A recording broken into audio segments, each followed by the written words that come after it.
Hey guys, तो कैसे हैं आप सभी लोग। मैं आशा करता हूं कि आप लोग काफी ज्यादा बढ़िया होंगे। तो आज से हम लोग हमारी सीरीज का सेकंड सीजन चालू करने वाले हैं। इसका फर्स्ट सीजन सच में काफी ज्यादा कमाल का था, पर अभी तक अगर आप लोगों ने वो नहीं देखा है तो लिंक डिस्क्रिप्शन में है, वहां से जाकर चेकआउट कर सकते हैं, जहाँ पर उसकी पूरी प्लेलिस्ट मिल जाएगी और साथ ही मर्ज वीडियो भी। क्योंकि अगर अभी तक आप लोगों ने वो नहीं देखा है तो आपको सेकंड सीजन बिल्कुल भी समझ में नहीं आएगा। इसलिए मैं उम्मीद करूंगा कि सबसे पहले जाकर फर्स्ट सीजन देखिए, जिसके बाद सेकंड सीजन को एंजॉय करने में आपको काफी ज्यादा मजा आएगा। तो चलिए सेकंड सीजन के इस स्टोरी को यहाँ पर शुरू करते हैं। इस स्टोरी की शुरुआत हमें किसी के पैर को दिखाकर की जाती है, जो कि पानी में अपने पैर को मार रही थी, जिसके सामने एक काफी सुंदर सा नजारा था और वहाँ पर दो लोग बैठे हुए थे और ये दोनों ही डीमन फैक्शन से हैं, जिसमें से एक हमारे चुयन है। वाइन को एंजॉय करते हुए वो लड़की कहती है कि आज ये वाइन का टेस्ट काफी ज्यादा अच्छा लग रहा है, वो भी इस चांद की रोशनी के साथ, और ये और भी ज्यादा अच्छा हो सकता था अगर तुम मुझे ज्वाइन कर लेते यूनिट कमांडर। और ये कहते हुए वो लड़की यहाँ पर चुयन को एक ऑफर दे रही थी, पर चुयन उसकी ऑफर के लिए ना ही हाँ कहता है ना ही ना कहता है, बस चुपचाप से वहाँ पर बैठा रहता है। ये देखकर वो लड़की थोड़ी सी कंफ्यूज थी कि आखिर उसने उसे कोई जवाब क्यों नहीं दिया, जिस वजह से वो पानी में अपने पैर को जोर जोर से मारने लगी थी और वो पानी चुयन के चेहरे पर आ रहा था, जिसको वो चुपचाप से बैठकर बस यहाँ पर सह रहा था। और वो जब उसे पहुँचता है तो वो लड़की कहती है कि तुम्हारी आंखों में एक अजीब तरीके का ही लुक है। चुयन कहता है कि अगर तुम्हें इसकी वजह से डिस्कम्फर्ट हुआ तो मुझे माफ कर देना। वो कहती है कि तुम्हें सॉरी फील करने की जरूरत नहीं है, ये मुझे इतना भी ज्यादा परेशान नहीं कर रहा। पर साथ ही वो ड्रिंक करते हुए आगे कहती है, पर कभी कभी तुम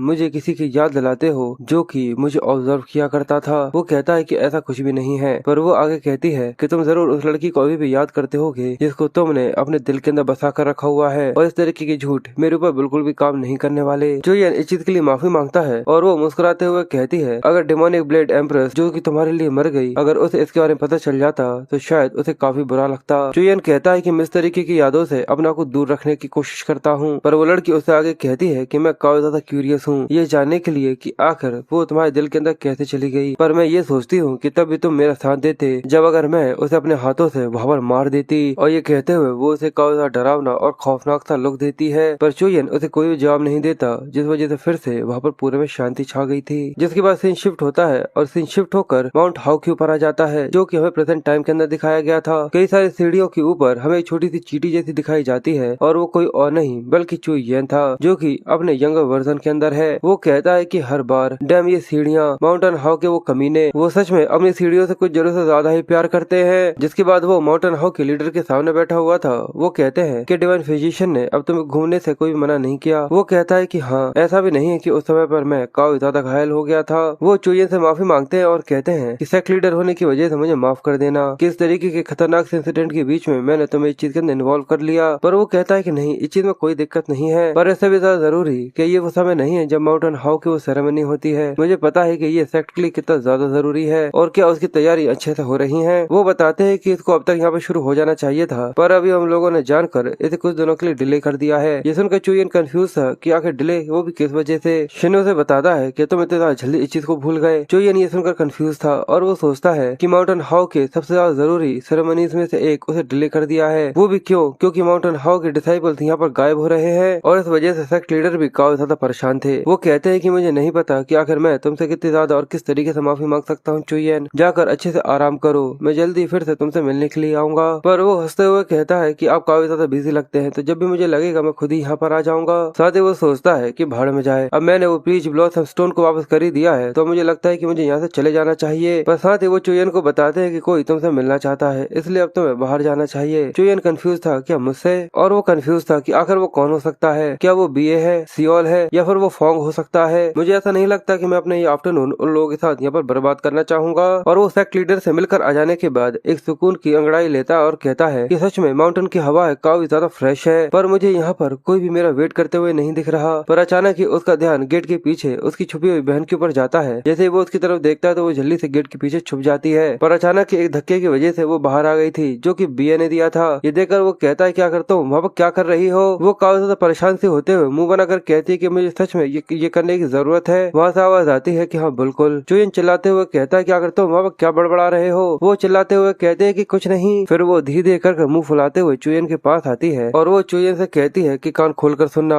क्योंकि मैं केवल एक बार ही ये बोलने वाली हूँ। और वो अपने मनी मन में कहती है क्या तुम ठीक हो। चुयन कंफ्यूज था कि आखिर उसने क्या कहा, तो वो फिर से धीरे धीरे कहती है क्या तुम ठीक हो, तुम्हारी बॉडी पूरी से हील हो गई है ना। पर चुयन को कुछ भी सुनाई नहीं दे रहा था, पर पर उसके इस तरीके से बोलने की वजह से वो चिल्लाकर कहता है कि अगर तुम इस तरीके से क्यों बड़बड़ा रही हो, हाँ मैं बिल्कुल पूरी तरह से ठीक हो गया हूँ, इसी वजह से तुम्हें यहाँ पर चल फिर पा रहा हूँ। ये सुनकर वो कहती है कि ठीक है। चुयन चिल्लाता है क्या, आखिर तुम फिर से इस तरीके से क्यों बड़बड़ा रही हो, सही से बोलो। और ये कहकर वो अपना कान उसके पास लेकर आ जाता है। ये देखकर उसे गुस्सा आती है और वो उसके कान पर जोर से चिल्लाती है कि तुम्हारा बहुत बहुत शुक्रिया। इसकी वजह से बेचारे के कान के पर्दे फट गए थे, जो देखना सच में काफी ज्यादा फनी है। और जिसके तुरंत बाद ही वो जल्दी से वहाँ से दम दबाकर भाग जाती है। चुयन चिल्लाते हुए रह जाता है कि तुम पूरे से पागल हो, आखिर कान पे इस तरीके से कौन चिल्लाता है। तभी बीए साइड में से निकल कर आती है। वो कहती है कि वो सच में काफी ज्यादा शर्मा रही है, वो भी बस यहाँ पर तुम्हारा शुक्रिया करने के लिए। वो कहता है कि सच में अगर उसे मेरे काफी ज्यादा शुक्रिया सा महसूस होता है तो कम से कम उसे मेरे साथ चलना चाहिए था। पर साथ ही वो बीए के हाथ की तरफ पॉइंट करते हुए उसके बारे में पूछता है कि आखिर वो कैसा है। वो बताती है कि जब मैं बाहर आई तो मुझे ये पहनने का कहा था। चुयन कंफ्यूज था। वो कहता है कि मुझे लगा नहीं था कि ये इतना दर्द कर रहा होगा। वो कहती है कि ये ठीक है, मुझे बस केवल कल के लिए और ये पहनना होगा। वो कहता है तो आखिर हम लोग फिर से इक्वल टर्म्स के बारे में बातें क्यों कर रहे हैं। वो कहती है पर अगर मैं कहूँ तो ये पूरी तरह से ठीक है। तभी चुयन को फिर से वो सीन याद आता है जहाँ पर वो पूरी तरह से आउट ऑफ कंट्रोल हो गया था, पर बीए ने आकर उसे फिर से अपने कॉन्शियसनेस के अंदर लेकर आई थी। उसको याद करते हुए वो उससे कहता है कि हाँ ये चीज पूरी तरह से ठीक है और उस समय के लिए तुम्हारा बहुत बहुत शुक्रिया। बीए ये सुनकर थोड़ी कंफ्यूज थी। चुयन कहता है क्या ये किस तरीके का एक्सप्रेशन है, मैं तो बस यहाँ पर तुम्हारा इस चीज के लिए बहुत बहुत शुक्रगुजार हूँ, पर अगर तुम्हें ये पसंद नहीं है तो तुम इसे वापस कर सकती हो। और ये कहकर वो मुंह बना लेता है, पर वो उसका हाथ पकड़ते हुए कहती है कि मैं इस चीज को अप्रिशिएट करती हूँ। और ये कहते हुए वो सच में काफी क्यूट लग रही थी। इसकी वजह से हमारे हीरो के दिल में भी घंटियां बज जाती हैं। इसलिए वो बात को आगे बढ़ाते हुए कहता है कि मुझे सही तरीके से याद नहीं है कि आखिर वहाँ पर क्या हुआ था, पर एक चीज के लिए मैं पूरी तरह से श्योर हूँ कि तुम मेरे साथ थी। इसलिए मुझे लगा कि मुझे तुम्हें ये बता देना चाहिए, क्योंकि तुम्हारी वजह से ही मेरी बहन आज यहाँ पर पूरी तरह सेफ है, इसलिए तुम्हारा शुक्रिया। चुयन की बात जैसे पूरी होती है बेचारी का मुंह लाल लाल हो जाता है और वो लाल टमाटर बनकर जले से शर्माते हुए वहाँ से भाग जाती है। चुयन ये देखकर कंफ्यूज था और वो सोचता है कि अब आखिर इसे यहाँ पर क्या हो गया। उसे काफी गुस्सा आ रही थी कि आखिर इन लोगों को यहाँ पर हो क्या रहा है। जिसके अगले सीन में हमें दिखाते हैं कि चुयन सीढ़ियां चढ़कर आया था और बेचारे की हालत फिर से काफी ज्यादा खराब हो चुकी थी। वो फिर से माउंट हाउ के लोगों को काफी ज्यादा गालियां दे रहा था, पर साथ ही वो उस बूढ़े आदमी यानी शन को भी याद कर रहा था। और वो याद करता है कि शन ने पिछली बार की जो लड़ाई हुई थी उसके बाद से उसे बिल्कुल भी रिस्पॉन्स नहीं दिया है, और वो यही सोच रहा था कि आखिर वो कहाँ पर चला गया। पर वहीं उसका ध्यान हायुक के ऊपर जाता है जो कि चुपचाप से उसको घूर रहा था। ये देखकर चुयन कहता है कि आखिर तुम यहाँ क्या कर रहे हो, क्या तुम मेरा मजाक उड़ा रहे हो। साथ ही वो सोचता है कि ये जरूर यहाँ पर सोर्ड क्वीन को चेक करने के लिए आया होगा, जिसे डिवाइन फिजिशियन यहाँ पर ट्रीट करने की कोशिश कर रहे हैं। रुको, पर ये तो गूंगा है, तो आखिर ये मेरी पास्ट लाइफ के अंदर बात कैसे कर रहा था, अगर मुझे सही तरीके से याद है। और हमें पास्ट का एक सीन दिखाया जाता है जहाँ पर चुयन एक जगह पर खड़ा हुआ था, बीए उसके साथ खड़ी हुई थी, जहाँ पर आसपास कई सारी लाशें पड़ी हुई थी। और एक आदमी की आवाज आती है कि जो लोग हमारे खिलाफ रिबेल करने की कोशिश करते हैं, या फिर वो लोग जो कि हमारे खिलाफ तलवार उठाने की कोशिश करते हैं, वो बेकार से दुश्मन बस कुछ खून के निशान बनकर रह जाते हैं, उससे ज्यादा कुछ नहीं। और जैसे कि अब सारी दुनिया तुम्हारे कदमों के नीचे आ चुकी है और हर दिन के साथ तुम काफी ज्यादा स्ट्रॉन्गर और स्ट्रॉन्गर होते चली जा रही हो। और ये कहने वाला कोई और नहीं बल्कि वही लड़का है जो कि अभी पूरी तरह से म्यूट है यानी गूंगा है। प्रेजेंट टाइम में चुयन उस चीज को याद करते हुए सोचता है, अच्छा तो ये अभी यहाँ पे बोलना नहीं चाहता, मुझे नहीं पता क्या है ये अभी यहाँ पर क्या प्लॉटिंग कर रहा है, पर मैं अपना गार्ड डाउन बिल्कुल भी नहीं कर सकता। सोर्ड क्वीन आवाज सुनने के बाद कहती है कि कोई वहाँ पर आया है, तो चुयन अपने बारे में बताता है और कहता है कि मैं यहाँ पर आपसे मिलने के लिए आया हूँ। वो चुयन को मिलने के लिए अंदर बुलाती है, तो वो हायुक को धक्का देते हुए अंदर आ जाता है। वो सच में उससे काफी नफरत करता है, पर वो इस चीज पर ध्यान नहीं देती। सोर्ड क्वीन चुयन से कहती है कि मुझे तुम्हारी चिंता हो रही थी, मैंने सुना था कि एक हादसे के बीच में तुम आ गए थे, पर देखकर लगता है कि तुम पूरी तरह से ठीक हो। वो भी उसकी चिंता के लिए शुक्रिया करता है, पर सोर्ड क्वीन वहाँ पर लेटे रहने की वजह से अपने बेड मैनर्स को लेकर उससे यहाँ पर माफी मांगती है, तो वो कहता है कि चीज में कोई भी दिक्कत नहीं है। पर सोर्ड क्वीन जैसे ही बैठने की कोशिश करती है तो चुयन के एक्सप्रेशन यहाँ पर थोड़े से बदल जाते हैं। जहाँ पर वो उसकी बहन को बचाने के बारे में बात कर रही थी, चुयन कहता है कि ये चीज मैंने पहले महसूस नहीं करी थी। जहाँ पर वो उससे आगे कहते हैं कि तुम सच में चुयन के काफी ज्यादा अच्छे बड़े भाई हो, और उसके एक्सप्रेशन सच में काफी ज्यादा डरे डरे से लग रहे थे। वो कहता है कि चीज में कोई भी डाउट नहीं है कि जो ये एनर्जी है असल में ये डिमोनिक एनर्जी है, और बस केवल इतना ही नहीं, जो ये प्योर डिमोनिक एनर्जी है लगता है कि ये हेवनली डीमन की है। और चुयन ये उसी के बारे में बात कर रहा है जिसके साथ वो अपनी पास्ट लाइफ के अंदर वाइन पी रहा था। वो सोचता है कि शायद कि ये वही डिसीज है जो कि धीरे धीरे कर अंदर से सोर्ड क्वीन को खा रही है, पर आखिर ये ऐसी किसी चीज को अपने साथ कैरी क्यों करे हुए हैं। ऐसा नहीं हो सकता कि ये सच में पहले ही हेवनली डीमन का सामना कर चुकी हैं। डिमोनिक एनर्जी को बस इंडोर कर उसे होल्ड बैक नहीं किया जा सकता। इसको विड्रॉ करने के लिए एक तरीके की वाइल्डली रेज होनी चाहिए जो कि अलग ही लेवल पर हो। और वो खांसते हुए कहती है कि अगर तुम तुम थोड़े से और जल्दी आते तो मैं तुम्हें एक डिसेंट से मील ट्रीट करती। तो वो कहता है कि चीज में कोई दिक्कत नहीं है, पर फिर भी तुम मेरी दोस्त के बच्चे हो। और ये कहते हुए वो चुयन के ऊपर अपना हाथ रख देती है, पर वो अपनी बात कुछ आगे कर पाती उससे पहले ही जो चुयन के एक्सप्रेशन होते हैं वो अचानक ही पूते कन्वर्ट हो जाते हैं और वो जल्दी से डरते हुए उसका हाथ अपने हाथ पे से हटा देता है। ये देखकर सोट क्वीन थोड़ी सी कंफ्यूज थी और वो महसूस करता है कि जो उसका डिमोनिक हेवनली एब्जॉर्प्शन आर्ट है वो यहाँ पर एक्टिवेट हो चुका है, जिस वजह से वो बहुत ज्यादा डर गया था कि वो किसी इंसान की डिमोनिक एनर्जी को भी एब्जॉर्ब कर सकता है। पर वहीं उसे पीछे से आवाज आती है कि मैंने कहा है ना कि हर बार दरवाजा बंद करके रखा करो, बाहर कितनी ज्यादा ठंड है। और वो पीछे डिवाइन सोर्समैन को देखता है जो कि चुयन को वहाँ पर देखकर कहता है कि हे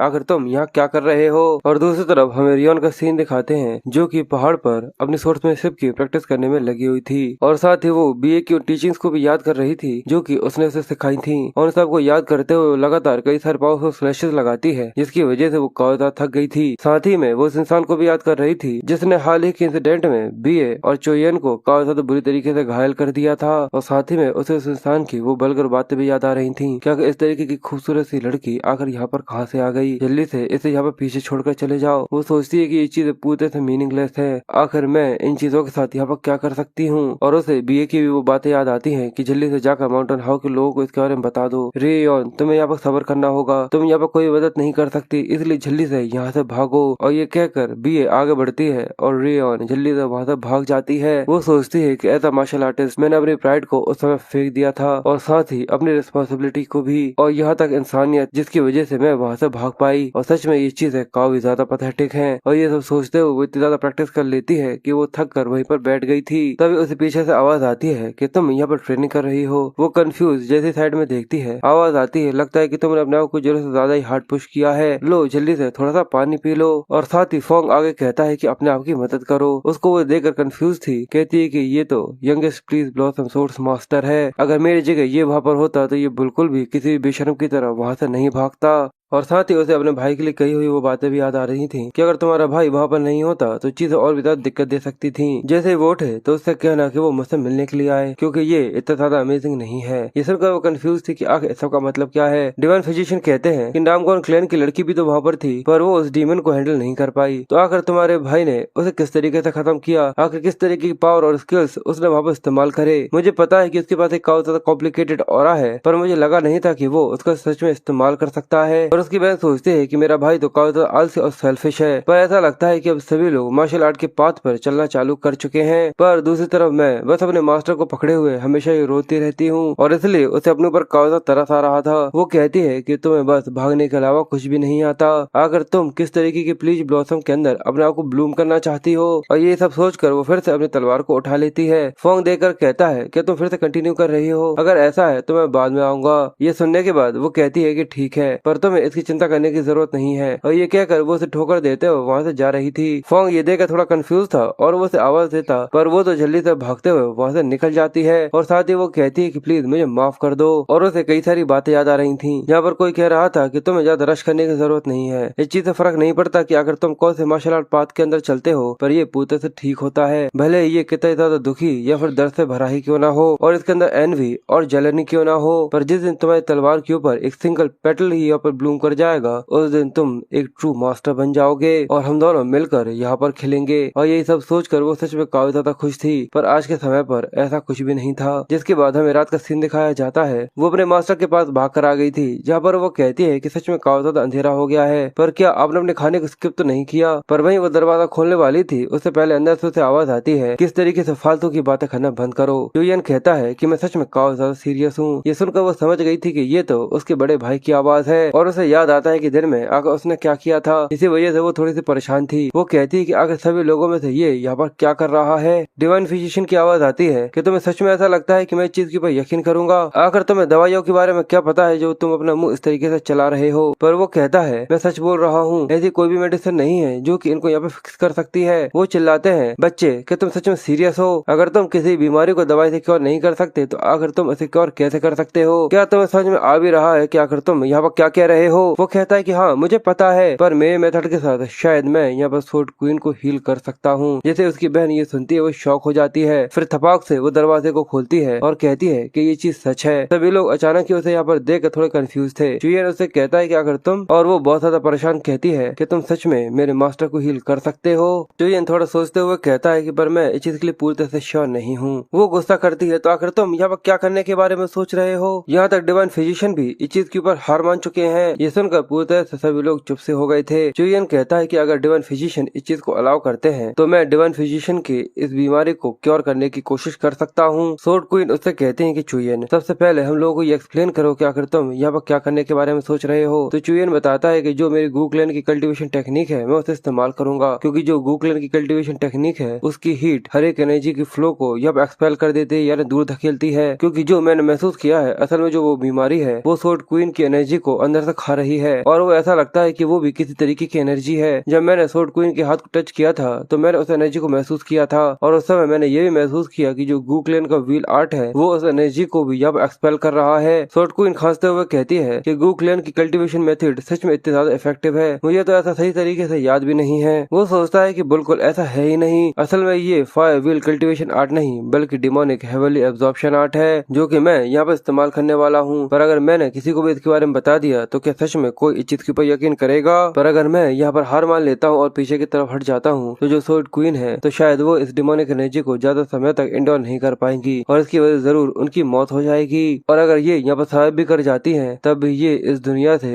अपना मुंह मोड़ लेंगी और गायब हो जाएंगी, बिल्कुल वैसा ही जैसा कि उन्होंने अपने पास लाइफ में किया था। मुझे नहीं पता कि मैं फ्यूचर में इनको दोबारा यहाँ पर बचा पाऊंगा भी या फिर नहीं। पर तभी उसकी बहन उसको खींचती है और उसे कपकपाती हुई आवाज में कहती है कि सच में क्या तुम यहाँ पर उन्हें बचा सकते हो, मेरे मास्टर को बचा सकते हो तो प्लीज उन्हें बचा लो। और ये कहते हुए उसकी आंखों में आंसू आ गए थे, वो रोने लगी थी। वो परेशान सा होते हुए सोचता है कि सच में ये तभी मुझसे ओपा कहती है जब इसे कुछ चाहिए होता है, पर इसका शुक्रिया जिसकी वजह से मैं पूरी तरह से श्योर हो चुका हूँ। इसलिए वो डिवाइन फिजिशियन से कहता है कि प्लीज मुझे यहाँ पर उनको ट्रीट करने के लिए अलाउ कीजिए। वो कहते हैं चलो मान लेते हैं कि जो कि तुमने कहा है वो पूरी तरह सच है कि गूक्लेन का मेथड यहाँ पर एनर्जी को एक्सपेल कर सकता है, पर इस सब के बाद भी वो मेथड यहाँ पर इंसानों की रक्षा करने के लिए नहीं बनाया गया है। अगर वो मेथड उसकी एनर्जी को यहाँ पर तबाह कर देता है तो सोर्ड क्वीन तुरंत ही यहाँ पर मारी जाएगी। तो क्या तुम यहाँ पर फेल होने के बाद इस हैवी रिस्पॉन्सिबिलिटी को उठाने के लिए तैयार हो? चुयन उसे समझाता है कि पर हम लोग यहाँ पर हाथ रखकर बैठ भी तो नहीं सकते, हमें वो हर एक मेथड इस्तेमाल करना चाहिए जो कि हम लोग कर सकते हैं। पर बीच में इसे टोकते हुए वो चिल्लाकर कहता है कि फालतू में इस तरीके से चिल्लाना और बकवास करना बंद करो, इस चीज में बिल्कुल भी अंतर नहीं है जैसा कि तुम अपने पेरेंट्स की जिंदगी को यहाँ पर किसी सौदे में लगा दो।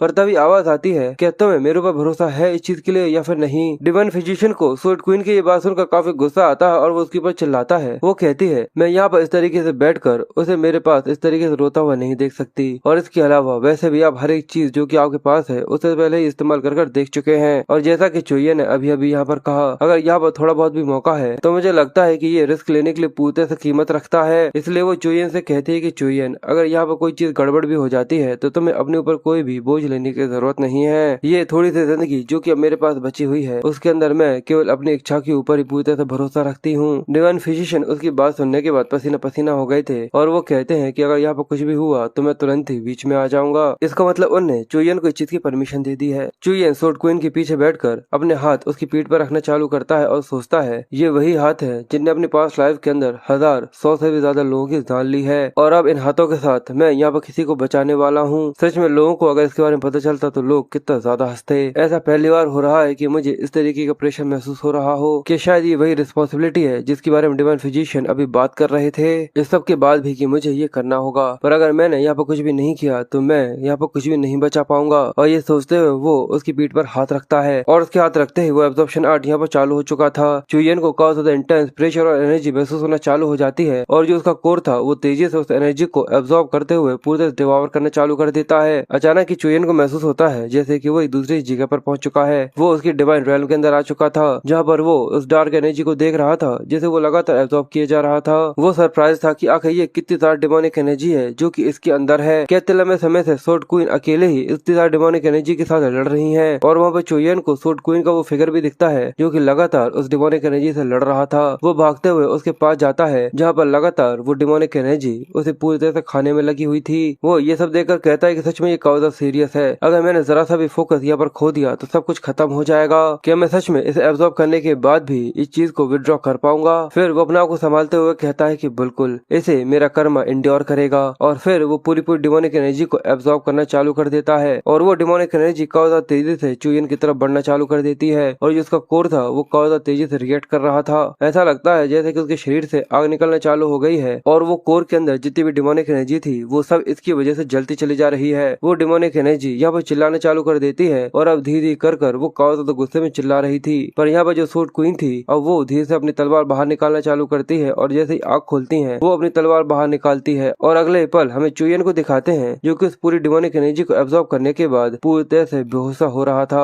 और अचानक ही जहाँ उसकी आंखें बंद होती हैं उसके सामने वो डिमोनिक एनर्जी आ जाती है जो कि उससे कहती है कि इस समय ये थोड़ा सा अलग है पर सच में ये काफी ज्यादा डिलीशियस है। और ये कहते ही चुयन की आंखें यहाँ पर बंद हो जाती है और स्क्रीन पूरी तरह से ब्लैंक हो जाती है। और दूसरी तरफ हमें कैनियन के पास सियोल का सीन दिखाते हैं जो कि तलवार के साथ शॉट प्रैक्टिस करने में लगी हुई थी और एक आवाज थी जो कि उसे यहाँ पर ट्रेन कर रही थी। वो कहती कि थोड़ा और ऊपर, थोड़ा और ऊपर। वो कहती कि बिल्कुल इस तरीके से। तो वो आवाज कहती है कि हाँ बिल्कुल, सच में तुम पहले से काफी ज्यादा इम्प्रूव कर चुकी हो। और वहाँ पर हमें फ्यूचर की सियोल दिखाते हैं जो कि सोर्ड सुप्रीम बन चुकी थी। वो करंट सियोल को ट्रेन कर रही थी जो कि उससे कहती है कि तुम्हारा बहुत बहुत शुक्रिया। और हमें बताया जाता है कि जब वो अपने ग्रैंडपा से मार्शल आर्ट के बारे में बात करने गई थी तो वो काफी ज्यादा गुस्सा हो गए थे जिसकी वजह से सियोल को भी काफी ज्यादा बुरा लग रहा था। पर अचानक ही उसे एक आवाज आती है कि इस तरीके से रोना बंद करो सियोल। ये देखकर वो कंफ्यूज आसपास देखती है और ऊपर उसे फ्यूचर की वो सियोल दिखती है। वो कहती है कि मैं तुम्हें सिखाऊंगी कि आखिर तलवार किस तरीके से इस्तेमाल की जाती है। सियोल कहती है कि तुम्हारी वजह से ही मैं सच में यहाँ पर मार्शल आर्ट सीख पाई हूँ। मैं सच में काफी ज्यादा डर जाती हूँ जब भी तुम मेरी बॉडी को इस्तेमाल करती हो कुछ चीजों के लिए। पर अब मुझे लगता है कि मैं तुम्हें मेरे ग्रैंडपा से भी ज्यादा पसंद करने लगी हूँ। पर तभी वो उसे टोकते हुए कहती है कि सियोल, और उसे अपने ग्रैंडपा की आवाज आती है जो कि चिल्लाकर कहते हैं कि सियोल, मैंने तुमसे कहा था ना कि फिर से तलवार को हाथ बिल्कुल मत लगाना। ये देखकर सियोल काफी ज्यादा डर गई थी और वो जल्दी से अपनी तलवार को छुपाते हुए कहती है कि ग्रैंडपा ये तो कुछ भी नहीं है। और वो बस उसे समझाने की कोशिश करती है पर वो सच में काफी ज्यादा गुस्से में थे। जिसके बाद सीन शिफ्ट होता है और हमें चुयन का सीन दिखाते हैं जो कि इतनी ज्यादा गहरी नींद में था कि यहाँ पर लाल टपका रहा था। जैसे उसकी आंखें खुलती हैं तो वो सूट क्वीन और डिवाइन फिजिशियन का नाम लेकर उठता है। वो सोचता है कि आखिर वो कहाँ पर है, पर अगले ही पल उसके शरीर में बहुत जोर से दर्द होना चालू हो गया था। वो कहता है कि आखिर ये किस तरीके की खतरनाक सी फीलिंग है। ऐसा लगता है कि वो डिमोनिक एनर्जी पूरी तरह से आउट ऑफ कंट्रोल हो गई थी जिसको मैंने हाल ही में एब्जॉर्ब किया है। पर फिर वो खड़ा होकर आगे बढ़ते हुए सोचता है पर क्या सूट क्वीन अब पहले से काफी ज्यादा अच्छा महसूस कर रही है, सबसे पहले जाकर मुझे उन्हें देखना चाहिए। पर जब वो बाहर निकलता है तो वो पीच ब्लॉसम के पेड़ के नीचे अपनी बहन को खड़ा हुआ देखता है। वो उसको देख कर कहता है कि हे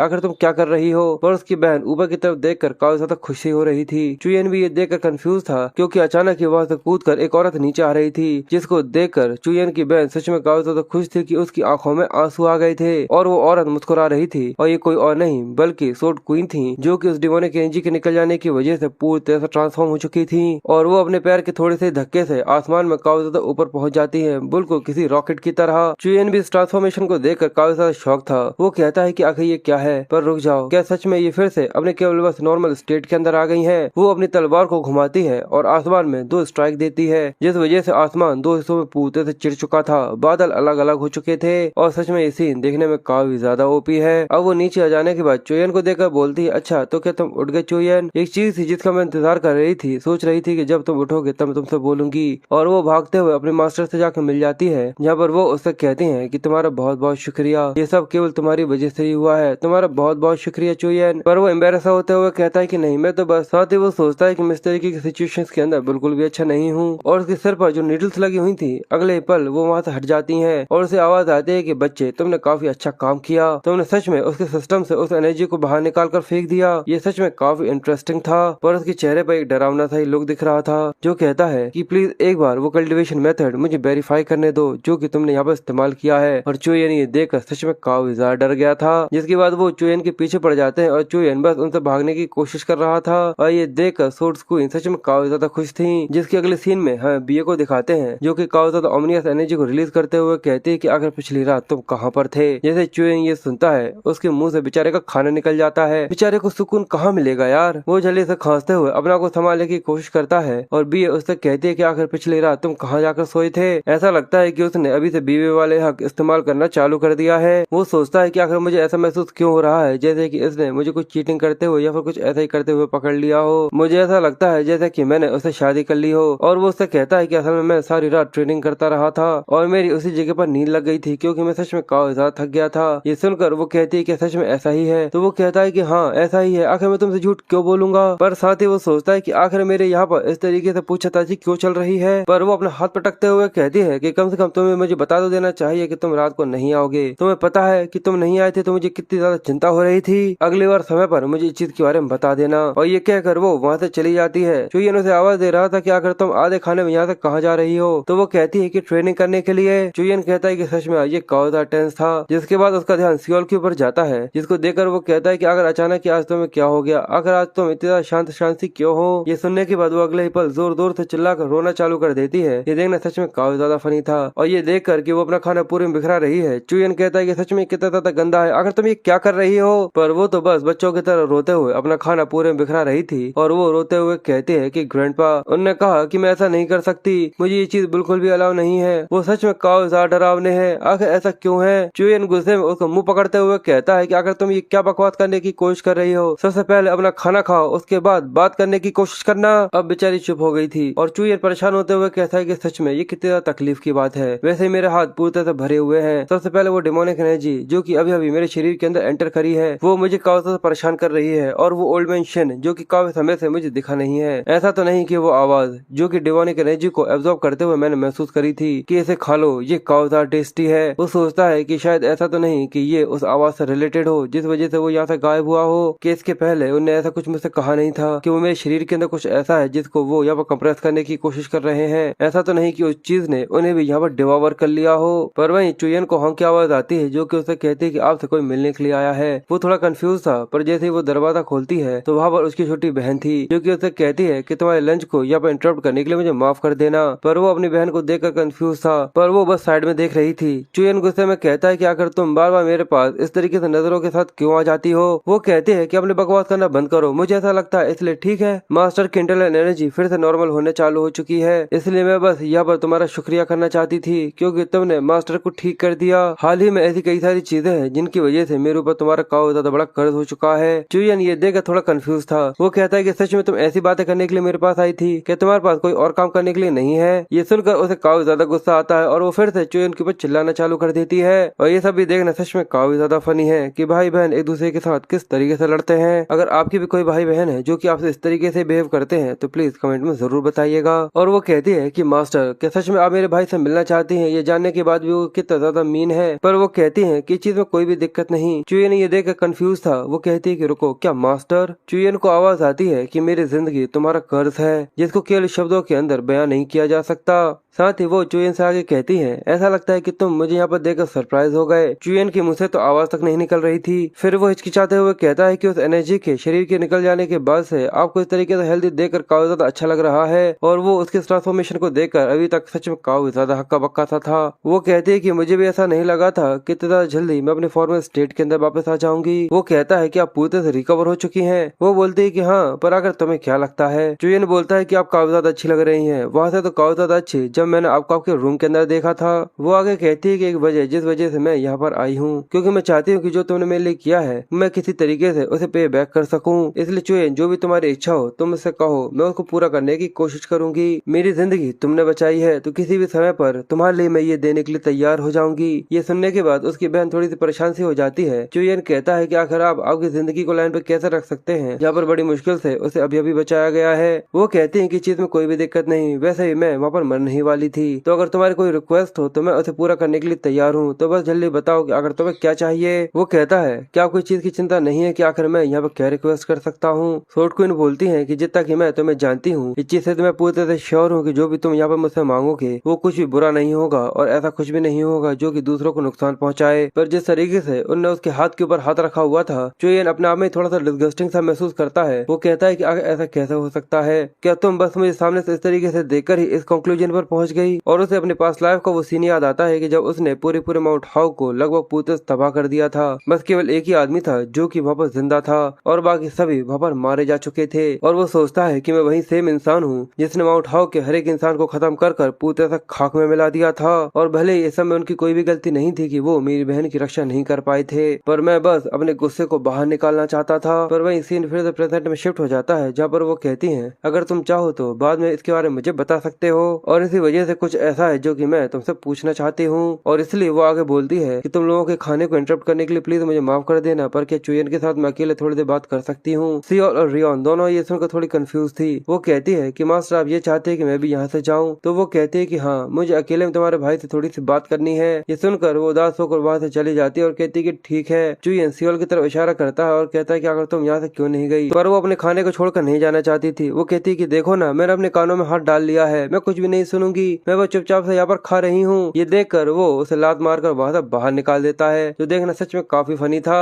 जिसके बाद सूट क्वीन आगे कहती है कि यहाँ का एटमॉस्फेयर सच में काफी ज्यादा अच्छा लग रहा है, इसे महसूस किए हुए काफी लंबा समय हो गया। चुयन सोचता है कि वो बस इसकी वजह थोड़ी सेंटिमेंटल सी हो रही है, और तभी वो आगे बोलती है कि और ऐसा ही मैं तुम्हारी माँ के बारे में महसूस करती थी। हम लोग काफी ज्यादा हंसा और मुस्कुराया करते थे, बस ऐसी छोटी छोटी सी चीजों में। तो चलो मैं सीधे पॉइंट पर आती हूँ। चुयन कंफ्यूज था। वो आगे कहती है वो आखिरी मूवमेंट जहाँ पर तुम्हें तुम्हारी माँ के बारे में याद है। रियोन उस समय काफी ज्यादा छोटी थी कि वो कुछ भी याद रख सके, और जो तुम्हारा क्लैन है वो इसके बारे में काफी ज्यादा चीजें छुपा कर रखे हुए हैं, इसलिए मुझे वो सब बताओ जो कि तुम्हें उनके बारे में याद है। फिर वो थोड़ा सा सोचने के बाद बताना चालू करता है, और हमें एक बर्फ वाला सीन दिखाया जाता है जहाँ पर उसकी माँ पीठ दिखाकर खड़ी हुई थी और उसके फादर और चुयन वहाँ पर उसको देख रहे थे। वो कहते हैं कि अब मैं पूरी तरह से तैयार हूँ। चुयन बहुत बुरी तरीके से कपकपाया जा रहा था, और वो गुस्से में कहता है कि आखिर आप मुझे ये क्यों दिखा रहे हैं, आखिर आप मुझसे क्या चाहते हैं जो कि आप इतने ज्यादा आगे बढ़ गए। उसके फादर अपनी कोल्ड आइज के साथ कहते हैं कि कुछ नहीं, बस सर्वाइवल। और उसकी माँ चुयन से कहती है कि अपनी छोटी बहन का ख्याल रखना। वो कहते हैं कि अगर तुम तैयार हो तो मैं इसे ओपन करता हूँ। जिसके बाद वहाँ पर एक क्रैक ओपन होता है जिसके अंदर से कई सारे कलर्स निकल रहे थे, और वो देखकर ऐसा लग रहा था जैसे कि वो कोई मल्टी डायमेंशनल पोर्टल हो। चुयन की माँ उसकी तरफ देखकर कहती है कि चुयन प्लीज मुझे माफ कर देना, और वो बिल्कुल सियोल की तरह लग रही है जिनके वाइट वाल हो और वो काफी ज्यादा बड़ी हो। चुयन उसको देखकर जल्दी से उसकी तरफ भागना चालू करता है और कहता है कि माँ रुक जाइए, प्लीज नहीं, प्लीज मत जाओ। पर वो अपने आंसू की बूंद के साथ वहाँ से गायब हो जाती है। जिसके बाद बर्फ में अचानक एक खून का सीन दिखाया जाता है, जैसे कि सीन पूरी तरह खून खुआन हो चुका है और वो बर्फ पूरी तरह काली हो चुकी है। अगले पल सब कुछ नॉर्मल हो जाता है और उसके साथ उसकी माँ भी वहाँ से गायब हो गई थी। और जिसके बाद चुयन कंफ्यूजन के साथ कहता है कि मॉम मॉम आखिर आप कहाँ हो मॉम। जिसके बाद वो रोना चालू कर चुका था। उसके फादर कहते हैं कि इस चीज को मेक श्योर करना कि तुम कभी भी इस चीज को अपनी जिंदगी में ना भूलो। और उसके डैड उससे कहते हैं कि अब से तुम भले कितना ही रोना क्यों ना चाहो, पर अब तुम नहीं रो सकते।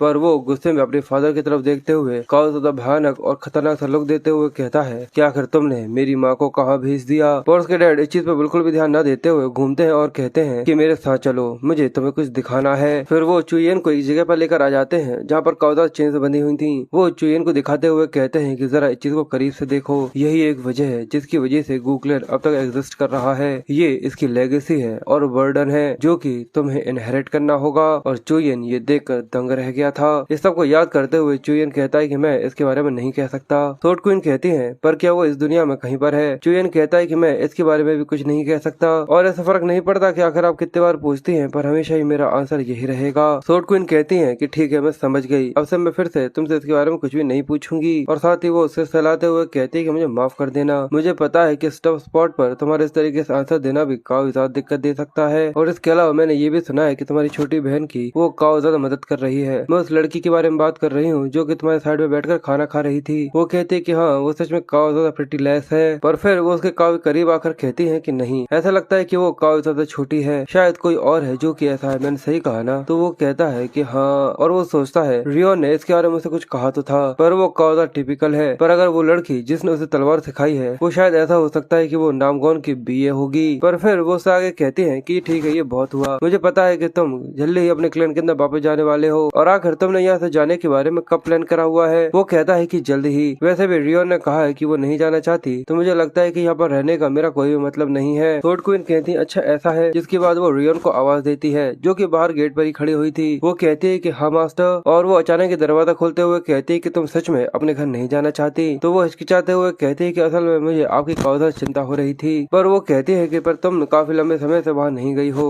पर वो काफी हिचकिचा रही थी। थॉट क्वीन कहती है मुझे लगता है कि अभी तक तुम इस चीज के बारे में फिगर आउट नहीं कर पाई आई हो क्योंकि तुम काफी ज्यादा नर्वस हो, तो क्यों ना हम लोग ऐसा करें, मैं भी तुम लोगों को गूकलैंड तक कंपनी दूं। और ये सुनना चुयन के लिए काफी ज्यादा बड़ा शौक पर उसकी बहन के लिए काफी ज्यादा बड़ा अच्छा सरप्राइज था, जो कि उन दोनों के चेहरों पर अलग अलग साफ समझ में आ रहा था। वो खुश होते हुए कहती है कि सच में आप मेरे साथ चल रही हैं। वो कहती है कि हाँ, गूकलैंड में मेरा एक काम है और अभी तक मैंने चुयन की उस रिक्वेस्ट तक को नहीं सुना है। तो वो पीछे से आते हुए कहता है कि रुक जाइए सूट क्वीन, पर क्या आपकी माउंट हाउ को प्रोटेक्ट करने की कोई ड्यूटी नहीं है? वो कहती है क्या मैं माउंट हाउ? इतने लंबे समय से वो मैं थी जिसकी यहाँ पर रक्षा की जा रही थी। और आगे वो अपनी बहन का कहता है पर ये तो कह रही थी कि ये नहीं जाना चाहती। पर तभी वो पलटते हुए कहती है कि मैं अपने मास्टर को हर जगह फॉलो करने के लिए तैयार हूँ। पर वो कहता है कि हे, अगर अचानक तुम्हारा माइंड चेंज कैसे हो गया? और सब के बीच में ही बीए वहाँ पर घूमते हुए आ जाती है। सूट क्वीन उसको देखती है कि बीए, और वो उसके पास आते हुए कहती है कि अच्छा, यानी तुम वही लड़की हो जिसने रियोन की यहाँ पर जान बचाई थी। ये सुनकर वो थोड़ी सी कंफ्यूज थी कि आखिर वो ये क्या बात कर रही है। पर वो हाथ मिलाते हुए कहते हैं कि मैं काफी देर से तुम्हारा शुक्रिया करने का वेट कर रही थी, सच में ये काफी ज्यादा ग्रेटफुल है। बीए शर्माते हुए कहती है कि नहीं, ऐसा कुछ नहीं है। पर वो काफी ज्यादा शर्मा रही थी जिस वजह से वो कुछ भी नहीं बोल पाती। और सूट क्वीन आगे कहती है कि रियोन ने कई बार तुम्हारे बारे में बताया है। उसने कहा था कि एक खूबसूरत सी लड़की है जो कि उसकी काफी ज्यादा मदद कर रही है, और सच में तुम उतनी ज्यादा सुंदर हो जितना कि मैंने तुम्हारे बारे में सुना था। और उसको इस तरीके शर्माता हुआ देखकर चुयन कंफ्यूज था कि आखिर वो इतना शर्मा क्यों रही है, कि ये सब इसी वजह से क्योंकि उसे इतने सारे कॉम्प्लीमेंट दिए जा रहे हैं। और वो आगे कहती हैं कि हाँ, और इसके अलावा मैंने ये सुना है कि तुम चुयन की फियांसे हो। तुम दोनों के दिल सच में काफी ज्यादा अच्छे हैं और तुम दोनों के साथ जाने मुझे सच में काफी ज्यादा खुशी होगी। चुयन ये सुनकर काफी ज्यादा शर्मा रहा था और बीए के चेहरे पर तो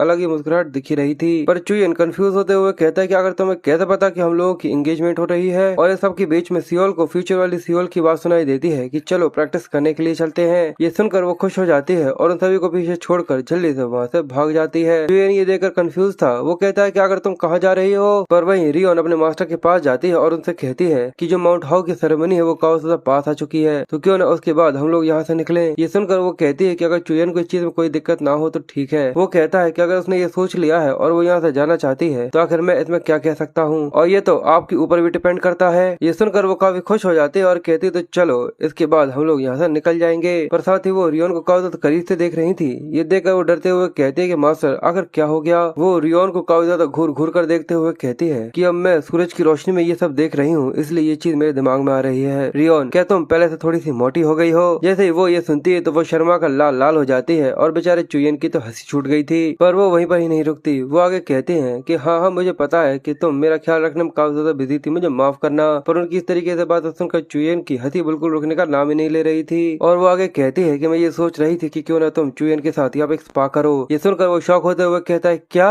मैं उसके साथ? पर क्यों? वो बताती है कि मैं कल से इसको फिर से सिखाना चालू करना चाहती हूँ, इसलिए तुम्हारे लिए अच्छा होगा कि तुम उससे पहले थोड़ा सा वार्म अप कर लो। ये सुनकर वो कहती है कि वो कहती है कि मास्टर मैं खुद से ही वार्म अप कर सकती हूँ। पर वो उसे पॉइंट करते हुए कहते हैं कि पर इसके अलावा ये मेरी ट्रेनिंग का एक हिस्सा है, इसलिए तुम इसके अंदर कोई भी कंप्लेंट नहीं करोगी, जैसा मैंने कहा है बिल्कुल वैसा करोगी। जिसके बाद हमें उन दोनों को जंगल के अंदर दिखाते हैं जहाँ पर रियोन अपनी तलवार के साथ खड़ी हुई थी और कहती है कि मैं तुम्हारे ऊपर हमला करने के लिए आ रही हूँ। वो कहता है मेरा मतलब क्या है कि तुम मेरे पास नहीं आओगी, हम लोग डुअल कर रहे हैं। ये सुनकर उसे काफी गुस्सा आता है और वो कहता है कि अपनी पूरी ताकत लगाना। जिसके बाद रियोन उसकी तरफ काफी तेजी से अपनी तलवार घुमाते हुए आ जाती है और वहीं सीन शिफ्ट होता है और हमें उसके पास का सीन दिखाया जाता है जहाँ पर रियोन और चुयन दोनों ही बैठकर खाना खा रहे थे। जहाँ पर रियोन चुयन से कहती है कि आप अभी भी मुझे इसके बारे में नहीं बताएंगे। चुयन कंफ्यूज, वो कहती है प्लीज इस तरीके से नाटक मत करिए जैसे कि आपको इसके बारे में बिल्कुल भी नहीं पता। वो कहता है कि आखिर तुम्हारा मतलब क्या है? वो कहती है कि उस दिन के बारे में जब हमारी माँ गायब हो गई थी। डैड इस तरीके से दिखाते हैं जैसे कि उन्हें कोई भी परवाह नहीं है, और अब आप भी। आखिर सभी लोग इतने ज्यादा अजीब से क्यों हैं? चुयन कहता है कि मुंह बंद रखो और खाना खाओ। ये सुनकर उसे गुस्सा आ रहा था और वो कहती है कि आखिर कैसे?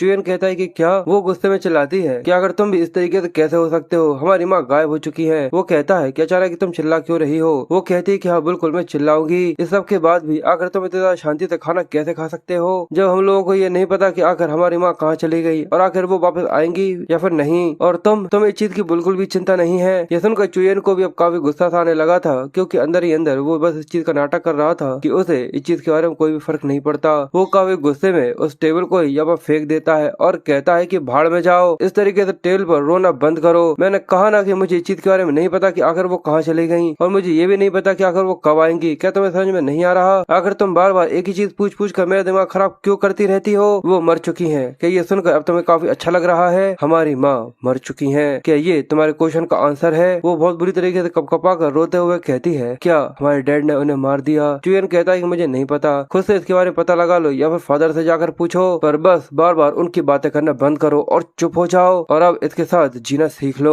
अगर तुमने फिर से मेरे ऊपर चिल्लाया तो मैं तुम्हारे पर जरा सी भी दया नहीं दिखाऊंगा, क्योंकि तुम मेरी बहन हो। और इसी सब बातों को याद करते हुए रियोन कहती है, इसी वजह से मैं अपने भाई से नफरत करने लगी थी। मुझे लगा था कि अगर मैं माउंट हाउ पर रहूंगी तो शायद मैं अपनी मॉम, भाई और उस बेकार से गूक्लेन के बारे में भूल सकती हूँ, और यही अब तक मैं सोचती आई थी। मेरे लिए तो बस मैं और मेरे मास्टर ही मेरी फैमिली थी। और वो उन पेडल्स को काफी ज्यादा एंजॉय कर रही थी, पर अगले ही पल वो चुयन को देखती है जो कि पीठ दिखाकर वहाँ खड़ा हुआ था। और फिर सीन प्रेजेंट में आता है और वो काफी ज्यादा थकी हुई हारी से जमीन पर पड़ी हुई थी। चुयन भी लंबी लंबी सांसें लेते हुए कहता है कि सच में ये काफी ज्यादा बुरा था। तुम पहले से थोड़ी सी ताकतवर तो हो गई हो और तुम्हारी ब्लेड भी काफी ज्यादा अच्छी हो गई है। सोर्ड क्वीन ने सच में पहले से काफी ज्यादा अच्छा काम किया है तुम्हें ये सिखाकर। पर वो चुयन से पूछती है कि ब्रदर, क्या हम लोग फिर से वैसे हो सकते हैं जैसे कि हम लोग पहले हुआ करते थे? ये सुनने के बाद चुयन चुप हो जाता है और वो आगे बढ़ते हुए कहता है कि आखिर तुम किसके बारे में बात कर रही हो? पर अब इस चीज के लिए काफी ज्यादा देर हो चुकी है। और ये कहते हुए उसके चेहरे पर भी थोड़े से रफ से एक्सप्रेशन आ चुके थे। और ये सुनकर रियोन के चेहरे पर वही उदासी थी जो कि हमेशा ही रहा करती है।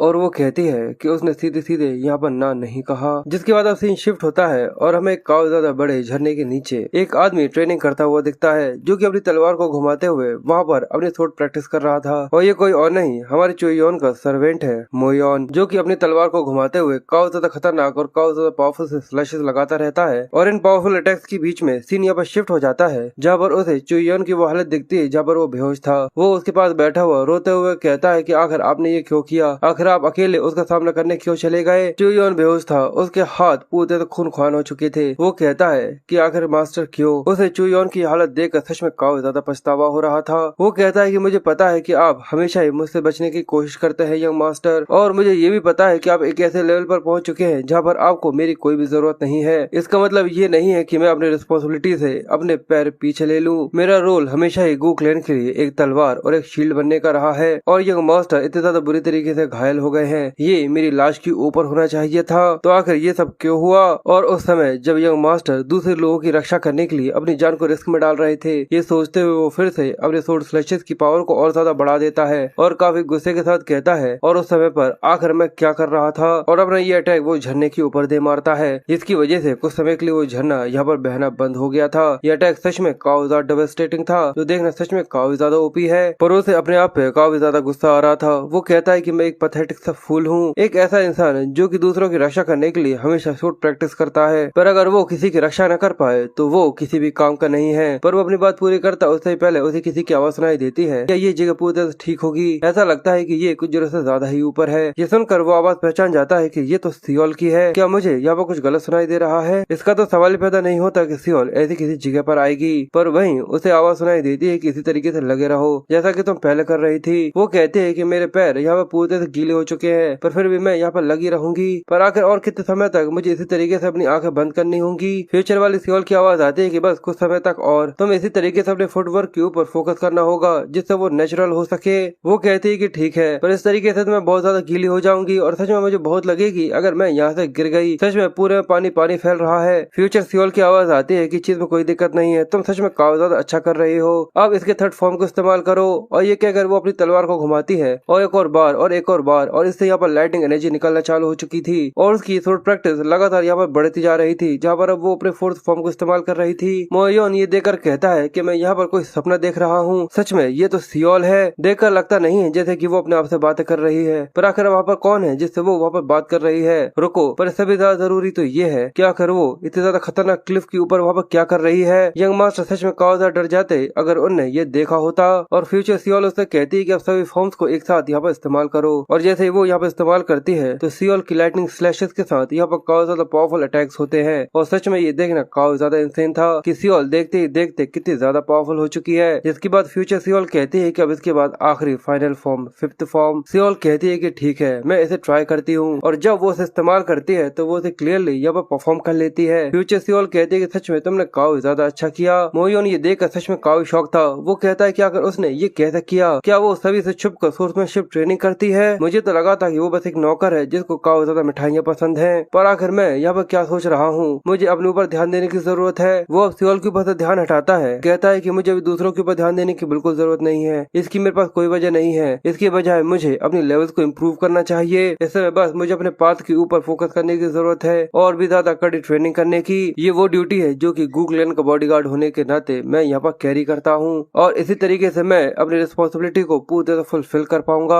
तभी उसे पीछे से आवाज आती है सियोल की कि इतना काफी है। जैसे ही मोयोन ये सुनता है तो वो कंफ्यूज पीछे की तरफ देखकर उसे कहता है कि अगर तुम यहाँ पर कब आ गई, पर वो उसके पास आकर टच करते हुए कहती है कि जितना कि तुम्हें पता है उतना ही तुम्हारे लिए काफी है। मोयोन कंफ्यूज कहता है कि आखिर तुम्हारा मतलब क्या है, पर अगले ही पल उसकी छाती से काफी तेज लाइट निकलना चालू हो गई थी जिसकी वजह से उसे काफी दर्द हो रहा था। सियोल कहती है पर अपने आप को अपने फ्रेम वर्क के अंदर इस तरीके से ट्रैप मत होने देना, समय समय पर टूटना भी काफी ज्यादा जरूरी होता है। और ये कहते ही वहाँ पे एक काफी ज्यादा तेज लाइट बैरियर जैसा बन चुका था जिसके अंदर जैसे कि वो दोनों फंस गए हों। और मोयोन चिल्लाते हुए कहता है कि आखिर अचानक ही यहाँ पर ये सब क्या हो रहा है, पर अगले ही पल सियोल वहाँ से गायब हो गई थी। ये देखकर वो कंफ्यूज था कि आखिर अचानक ही वो कहाँ चली गई। जिसके बाद दूसरी तरफ हमें फेस्टिवल की तैयारियों का सीन दिखाया जाता है जहाँ पर सभी लोग इस लाइटिंग के नीचे घूम रहे थे और पूरा माउंट हाउ यहाँ पर काफी सुंदर तरीके से सजा हुआ था। पूरे फायरवर्क्स जल रहे थे जो कि देखने में सच में काफी ज्यादा सुंदर लग रहे थे। चुयोन और बीए एक तरफ बैठे हुए थे। वो कहता है कि मुझे लगा नहीं था कि इस फेस्टिवल के यहाँ पर होने तक मैं यहाँ पर रुकूंगा,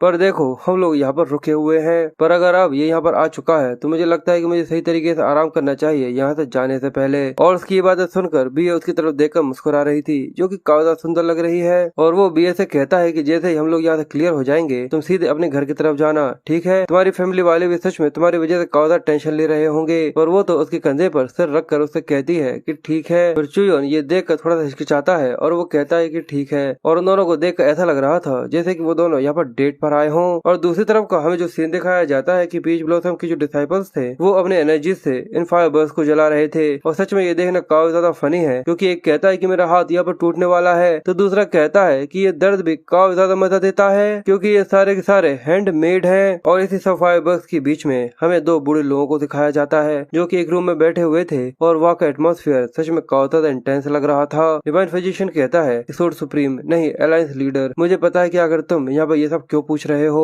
पर क्या तुम्हें सच में ऐसा लगता है कि मैं ये कर सकता हूँ। सोर्ड सुप्रीम कहते हैं तो आखिर ऐसा कौन है जो कि ये कर सकता है। वो कहते हैं कि भले ही सभी लोग मुझे डिवाइन फिजिशियन ही क्यों ना कहते हो पर मैं भगवान नहीं हूँ। वीमू कहते हैं कि मुझे इसके बारे में पता है पर फिर भी, पर क्या सच में इसका कोई भी रास्ता नहीं है। वो ये सुनकर एक सेकंड के लिए अपनी जगह पर रुक गए थे जिसके बाद फिर से उन दोनों के बीच में शांति छा जाती है। और वीमू आगे कहते हैं यानी तुम ये कहना चाहते हो कि ये सच में पूरे से इम्पॉसिबल नहीं है। वो कहते हैं कि मैंने ये कहा है कि ये इतना भी ज्यादा आसान नहीं है, ये बहुत ज्यादा खतरनाक है कि इसकी वजह से सामने वाले की एनर्जी पूरी तरह खत्म हो सकती है। और इस सब के अलावा वो लड़की कोई इंसान नहीं है, एक वेसल जो कि इंसान नेचुरली पोजेस करता है। ये चीज सच में काफी ज्यादा अजीब है। तो लंबाई और चौड़ाई ऐसा लगता है कि लगभग पूरी तरह से खाली हो, इसी वजह से जो उसकी प्रेजेंस है वो इतनी ज्यादा खाली खाली सी लगती है। इस वजह से उसे एक वेसल कहना भी पूरी तरह सही नहीं होगा इसके बजाय। और वीमू थोड़े से सीरियस से हो गए थे और वो सोचते हैं कि सियोल वो ब्रैट, वो थोड़ी देर पहले को सीन को याद करते हैं जहाँ पर उन्होंने गुस्से में उस तलवार को उसे ले लिया था। वो कहते हैं कि मैं तुमसे कहा था ना कि ऐसा मत करना, तो आखिर तुम्हारी मेरी बातों को इग्नोर करने की हिम्मत भी कैसे हुई, वो भी इस तरीके से। ये दुनिया इतनी भी ज्यादा खतरनाक नहीं है कि तुम्हारी जैसे कि सर्वेंट को यहाँ पर तलवार उठाने की जरूरत पड़े।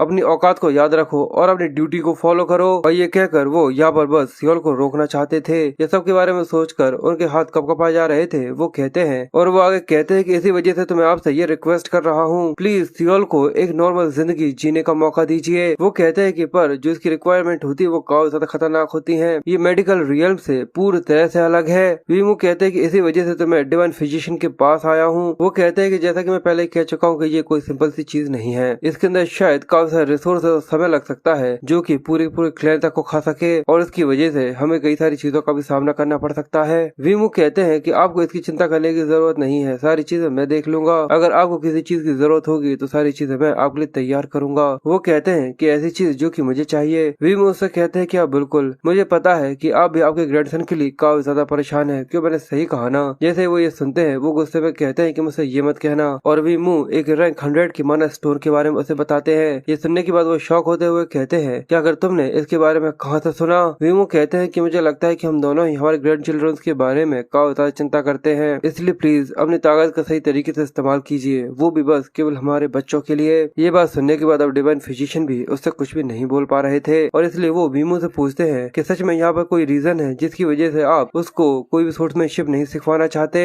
अगर मैं सच बताऊं तो मुझे ये समझ में नहीं आ रहा कि आकर सोर्स सुप्रीम यहाँ पर क्या सोच रहे हैं। इस खतरनाक सी दुनिया के अंदर अगर वो सोर्समैनशिप सीख लेती है तो मुझे ऐसा नहीं लगता कि इसका कोई डिसएडवांटेज हो सकता है। वीमू कहते हैं कि अगर मैं यहाँ पर आपको आंसर देता हूँ तो क्या आप मेरी रिक्वेस्ट को ग्रांट करेंगे। वो कहते हैं कि अगर ये रीजन आपके ग्रैंडसन के टैलेंट के खिलाफ होता है पर उसके बाद भी अगर आप मेरे लिए रैंक 100 माना स्टोन लेकर आते हैं तो शायद मैं कोई रास्ता ढूंढ सकता हूँ। तो वो बताते हैं कि असल में जो सियोल का टैलेंट है वो कोई टैलेंट नहीं बल्कि एक कर्स है। ये सुनकर वो कंफ्यूज थे और वो आगे कहते हैं कि बिल्कुल उसके अंदर काफी सारा टैलेंट है पर ये टैलेंट उसकी जिंदगी की कॉस्ट के साथ आता है। ये सुनकर वो शौक थे क्या उसकी जिंदगी के साथ। विमू बताते हैं कि ये ऑर्डिनरी से काम जैसे कि कोई मैनुअल लेबर जैसा होता है जैसा कि दूसरे लोग करते हैं, इसके अंदर उसे कोई भी दिक्कत नहीं है। पर जैसे ही वो मार्शल आर्ट को इस्तेमाल करना चालू करती है तो वो फ्यूल जो कि उसे यहाँ पे इग्नाइट करता है और वो वजह मैंने अपने खुद की आंखों से उस आग को उसकी जिंदगी के साथ जलते हुए देखा था और जितनी ज्यादा वो स्ट्रेंथ को इस्तेमाल करेगी उतनी ज्यादा लाइफ फोर्स उसकी यहाँ पर कंज्यूम हो जाएगी। वो ये सुनकर कहते हैं कि आखिर ये क्या है। सुनकर ऐसा लगता है जैसे कि ये किसी तरीके की डिमोनिक ब्लड लाइन है। वीमू उसे कोई भी जवाब नहीं देते। वो कहते हैं और क्या इसका मतलब ये है कि आपने टियांग युआन ज़ैंग फैमिली को इसके बारे में बताया है कि आखिर सूट सुप्रीम कहाँ पर है। तो वो कहता है कि अभी तक इसके बारे में उन्हें नहीं पता है। वो कहते हैं अगर ऐसा है तो वहाँ पर जाइए, वहाँ पर जाकर आपको स्टीलिंग स्टोन ढूंढना होगा, उस पावर का इस्तेमाल करते हुए उस बच्चे के दिन जुआन को चुराना होगा। शायद यही एक तरीका है जिससे यहाँ पर उसे बचाया जा सकता है। जिसके बाद वो अपनी सारी जिंदगी में कभी भी मार्शल आर्ट के बारे में सपना तक नहीं देख पाएगी। पर क्या आप इस चीज के लिए श्योर है कि ये चीज पूरी तरह से ठीक होगी अगर ये चीज यहाँ पर काम कर जाती है। पर वो अभी भी इस चीज के लिए कुछ नहीं बोल पा रहे थे और वो वीमू से आगे कहता है क्योंकि आप यहाँ पर अपने हाथों से ही उसके पंखों को तोड़ रहे हैं जिसके बाद वो कभी भी उड़ नहीं पाएगी। पर जब वो काफी ज्यादा बड़ी हो जाएगी और उसे ये चीज समझ में आने लगेंगी तो शायद ऐसा हो सकता है कि वो अपने टूटे पंखों को देकर फिर से उड़ने की कोशिश करे। पर ये दुख उसकी जिंदगी में आखिर तक रहेगा और वो हमेशा ही तुमसे नफरत करेगी अपने मरते दम तक। वीमू ये सुनने के बाद थोड़े से परेशान से हो गए थे कि वो मरते दम तक उससे यहाँ पर नफरत करेगी। पर वो कहते हैं कि ये तो एक काफी ज्यादा छोटी सी कीमत है उसकी जिंदगी के लिए। हमें फेस्टिवल के अंदर का सीन दिखाते हैं जहाँ पर चुयन और बिया घूम रही थी। वो एक तरफ पॉइंट करती है और अचानक ही भागते हुए वहाँ से गायब हो जाती है। चुयन ये देख कर कंफ्यूज था पर वो उसे कुछ कहता पर तभी साइड में से एक आवाज आई और वो वहाँ पर उसे हेयर क्लिप्स खरीदने का कहता है। चुयन थोड़ी देर के बारे में सोचता है जिसके बाद सीन शिफ्ट होकर हमें सियोल को दिखाते हैं जो कि चुपचाप से अपनी हनी कुकी खाते हुए वहाँ पर घूम रही थी। पर अचानक ही चुयन पीछे से आकर उसे कहता है कि हे। ये सुनने के बाद वो बहुत बुरी तरीके से शॉक हो गई थी। फिर वो घबराते हुए चुयन को देखती है तो चुयन उसके ऊपर गुस्सा करते हुए कहता है कि आखिर तुम सुबह से कहाँ पर थी। साथ ही वो उससे कहता है कि ये जुआंगवांग फेस्टिवल है, मैंने सोचा था कि हम लोग एक साथ यहाँ पर घूमेंगे। सियोल डरते हुए उससे चीज के लिए माफी मांगती है पर अचानक ही उसकी आंखें यहाँ पर शर्म से भर गई थी क्योंकि चुयन उसके लिए वो हेयर क्लिप लेकर आया था। ये देखकर वो कंफ्यूज थी तो वो कहता है कि ये कुछ खास स्पेशल नहीं है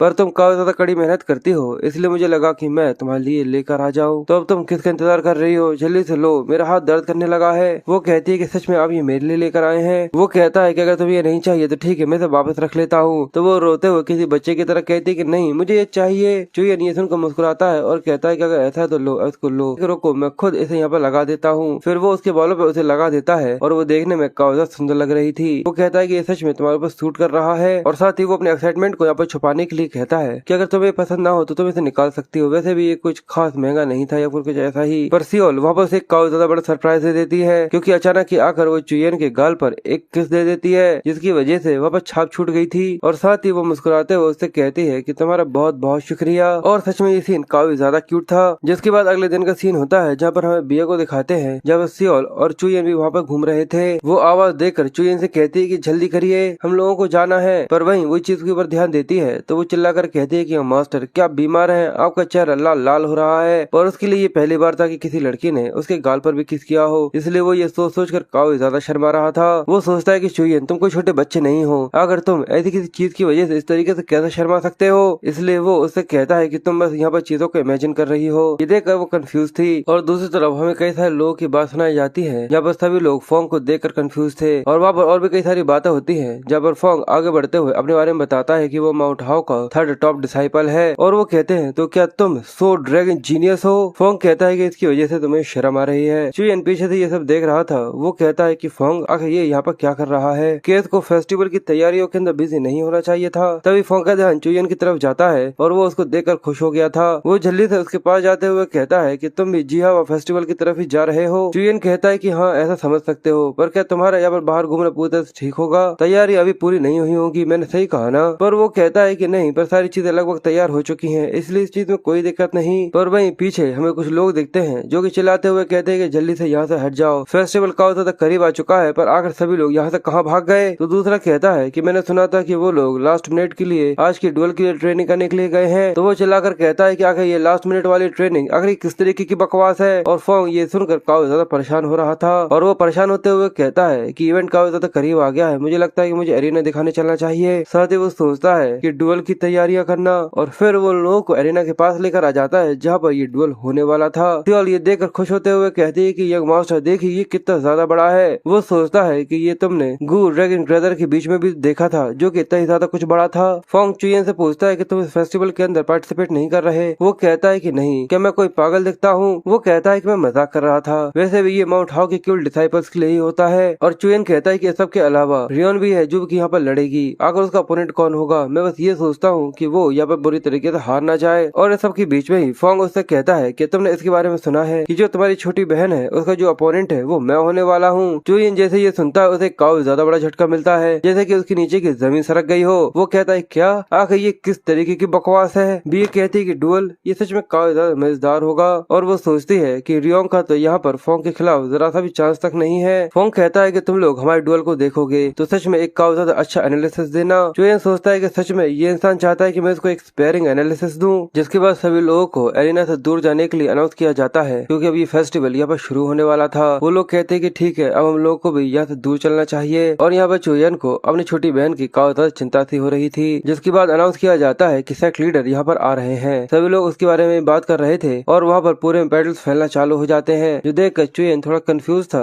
क्योंकि वहाँ पर पेडल्स पूरे में शाइन कर रहे थे। और फिर एक काफी ज्यादा तेज गुलाबी सी लाइट के साथ जो कि पूरे में फैल रही थी, अचानक ही सेक्ट लीडर वहाँ पर अपीयर हो जाते हैं और फिर वो अपनी स्पीच को यहाँ पर देना चालू करते हैं। और वहीं पर चुयन देखता है कि जो सियोल थी वो चमकती हुई पेडल्स को यहाँ पर मुंह में रख लेती है और अगले पल उसके इशारे के साथ जो पेडल्स होते हैं वो यहाँ पर फटने चालू हो जाते हैं, जो देखना सच में काफी ज्यादा डरावना था क्योंकि जैसे ही वो फटते हैं तो सियोल के मुंह में भी वो फट जाता है, जो सच में काफी फनी था। जिसके बाद यहाँ पर फर्स्ट मैच को शुरू किया जाता है। फिर वहाँ पर तलवार से तलवार टकराती है और डिसाइपल्स एक दूसरे के साथ लड़ना चालू कर चुके थे। और वहीं सभी लोग डिसाइपल्स को चेयर करना चालू करते हैं और उन्हें देखने में ये सब काफी ज्यादा मजा आ रहा था। और देखते ही देखते यहाँ पर शाम हो जाती है और दूसरी तरफ हमें रियोल को दो डिसाइपल्स के साथ दिखाते हैं जो कि इसकी काफी ज्यादा चिंता कर रहे थे। वो कहते हैं कि जूनियर सिस्टर, क्या आप यहाँ पे जो स्पा है इस तलवार के साथ लड़ने वाली है, ये काफी हल्की है। और उसका पूरा ध्यान केवल अपने ऊपर ही था। वो कहती है कि तुम लोगों का बहुत बहुत शुक्रिया। और वो उसकी बातें सुनकर काफी ज्यादा खुश से हो गए थे और वो सभी उससे काफी ज्यादा बातें करने की कोशिश करते हैं। वो कहते हैं कि आप मेरी अल्टीमेट सीक्रेट टेक्निक सीख जाइए, सच में ये काफी ज्यादा कमाल की है। पर वहीं चुयन आ जाता है जो कि रियोन को आवाज देता है। ये सुनकर वो लोग काफी गुस्से में भयानक सा लुक देते हुए कहते हैं, आखिर जूनियर सिस्टर का नाम लेकर आखिर कौन की हिम्मत हुई जो कि उसे यहाँ पर बुला रहा है, क्या तुम यहाँ पर मरना चाहते हो। चुयन गुस्से में कहता है कि मैं उसका बड़ा भाई हूँ मेढक कहीं के,